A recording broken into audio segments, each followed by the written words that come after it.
Dubai air ഷോയിൽ അടുത്തിടെ ഉണ്ടായ തേജസ് വിമാനാപകടം വിമാനത്തിന്റെ ഭാവി സാധ്യതകളെ ബാധിക്കില്ലെന്ന് ഹിന്ദുസ്ഥാൻ എയറോനോട്ടിക്സ് ലിമിറ്റഡ് ചെയർമാനും മാനേജിംഗ് ഡയറക്ടറുമായ DK സുനിൽ വെള്ളിയാഴ്ച ഉറപ്പിച്ചു പറഞ്ഞു. വിമാനം പൂർണ്ണമായും സുരക്ഷിതമാണെന്നും ദുബായ് എയർ ഷോയിലെ അപകടം നിർഭാഗ്യകരമായ സംഭവമായിരുന്നുവെന്നും ഇത് വിമാനത്തിന്റെ ഭാവി ഉപയോഗത്തെ ബാധിക്കില്ലെന്നും അദ്ദേഹം എടുത്തു പറയുകയും ചെയ്തു. തേജസിന് ഒരു പ്രശ്നവുമില്ല, അത് തികച്ചും സുരക്ഷിതമാണ്. അതിന്റെ സുരക്ഷാ റെക്കോർഡ് ലോകത്തിലെ ഏറ്റവും മികച്ചതാണ്. ദുബായിൽ നിങ്ങൾ കണ്ടത് ഒരു നിർഭാഗ്യകരമായ സംഭവമാണെന്നും ANIയുടെ ദേശീയ സുരക്ഷാ ഉച്ചകോടിയിൽ സംസാരിക്കവെയാണ് അദ്ദേഹം വ്യക്തമാക്കിയത്.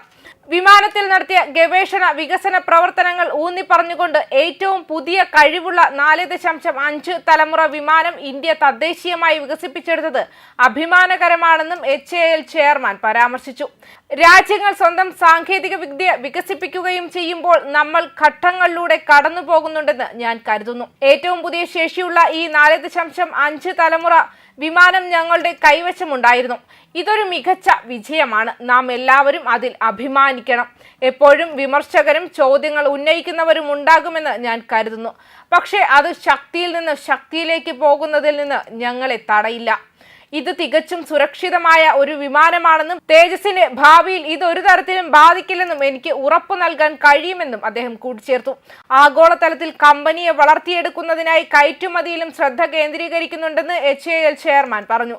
നമ്മൾ ആഗോളതലത്തിൽ മുന്നേറണമെന്നതാണ് സർക്കാരിന്റെ നയം. ഇന്ത്യ ഗവൺമെന്റിന്റെയും കമ്പനിയുടെയും ഇടപെടലിന്റെ ഫലമാണ് കയറ്റുമതി. ഞങ്ങൾ വളർത്തിയെടുക്കുന്ന ശേഷിയുടെ യുക്തിസഹമായ വിപുലീകരണമാണിത്. 10 വർഷം മുൻപ് വ്യോമസേനയുടെ ഭാഗമായി തേജസ് ലൈറ്റ് കോമ്പാക്ട് വിമാനം അപകടത്തിൽപ്പെട്ട രണ്ടാമത്തെ സംഭവമാണ് ദുബായ് എയർ ഷോയിൽ ഉണ്ടായ അപകടം. കഴിഞ്ഞ വർഷം മാർച്ചിൽ ജയ്സാമീറിന് സമീപമുണ്ടായ സംഭവത്തിൽ പൈലറ്റ് സുരക്ഷിതമായി പുറത്തേക്ക് ചാടി.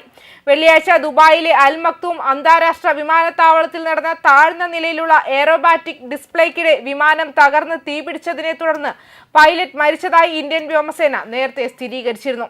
തേജസ് മാർക്ക് 1 വിമാനം 8 മിനിറ്റ് എയറോബാറ്റിക് പതിവ് നിർവഹിച്ചുകൊണ്ടിരിക്കെ താഴ്ന്ന ഉയരത്തിലുള്ള -G ടേണിൽ നിന്നും കരകയറാൻ കഴിയാതെ വന്നു. അതിന്റെ ഫലമായി കാണികളുടെ മുന്നിൽ മാരകമായ ഇറക്കത്തിനും സ്ഫോടനത്തിനും കാരണമായി. ദുബായ് എയർ ഷോയിൽ നിന്നുള്ള ദൃശ്യങ്ങളിൽ വിമാനം നിലത്തിടിക്കുന്നതും കട്ടിയുള്ള കറുത്ത പുക ഉയരുന്നതും കാണിച്ചു.